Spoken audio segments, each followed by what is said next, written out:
As part of the business of baseball presented by Cone Resnick, we welcome in MLB Senior Vice President of On-Field Operations, Michael Hill. Michael, good to see you.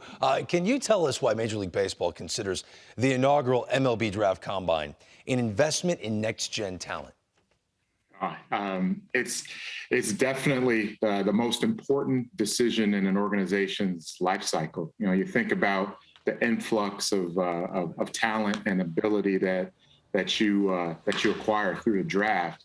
It's a great opportunity to get all of those players in one place at one time and make your respective evaluations, answer all those questions that you want to have answered in advance of the draft, and just a great opportunity for a club to do everything they need to do to make a sound decision.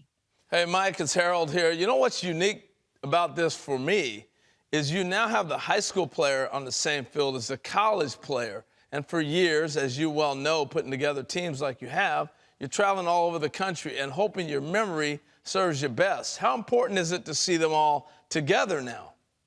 I think that's a great point, Harold, because you know the thing that you want is apples to apples. You want to compare this college junior versus this high school senior, see how advanced he is, see how special his talent really is, and you're getting that opportunity in the combine setting. And I think that's why it's so important that we get all of our best players eligible for the draft to come and be a part of it, because it'll do nothing but help further their careers. Now, these guys are used to seeing scouts at their games. They're used to playing against other top-flight talent, but they're going to be around former big leaguers. How could that benefit them at this event? Well, I think the one thing when you talk about this environment, you're around the best, and you're gonna take from them whatever you can to help your career and help you improve as a player. And I know Harold can speak to that. That's a great opportunity when you're surrounded by great players, because you never know what you're going to pick up from them, what's going to help you in your career and your approach, and help you become a better baseball player. You know, Mike, we're going to get a chance to see them on the field, ground balls, throw across the diamond, swing the bat, pitcher's throw, all the baseball skills, and with the new technology, the exit velocity, spin rates, all that. But when it sits down to talking to guys and having conversations, how important is the fact finding and gathering for you of a guy who's going to make that decision on a multi-million-dollar deal, investment? No, it's probably and arguably the most important part of this entire combine. You know, we've had time to scout players, you know, in their tournaments, in their home ballparks, but to get the opportunity to sit down with all these great players, it's really where you're going to separate players, and the good players are going to step up in those meetings, and you're going to glean information that is really going to make you comfortable in making that $1 million selection. Hey, Mike, have you ever had a player, like after you sat down with him, spent time with him, and all of a sudden he raised his stock in front of you?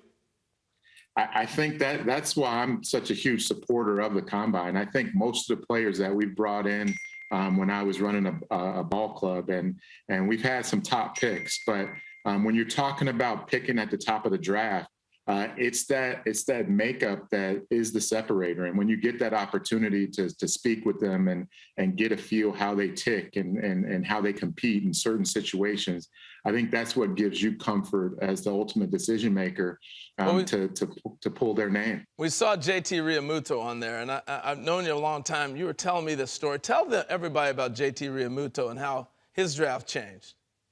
And, you know, we talk about why players and a player who you think would benefit from the draft.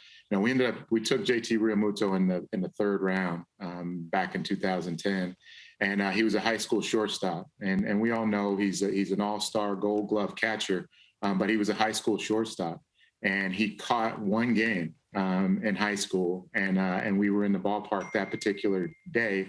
And that gave us confidence, you know, knowing his athleticism, that we could put him back there and you know, he'd have no problems making that conversion to catcher. But it just speaks to, you know, when you talk about kids from small parts of small towns, you know, cold weather areas, when you don't have a ton of information on them, something like the Combine is a great opportunity for them to raise their stocks. And, we know what JT Realmuto, we knew what he was because we were in the ballpark. But could you imagine if he had gone to the Combine? We probably wouldn't have gotten him in the third round, that's for sure. If you're a potential draftee, how do you not want to go to this event? It sounds like there are a bunch of draftees blowing up your phone right now that we're talking about this, Michael Hill. Michael Hill, thank you so much. This is a really exciting time, and we're looking forward to the Combine. We appreciate your time today. My pleasure, guys. You have a great day. The Business of Baseball is presented by Cone Resnick. Stay ahead of the game.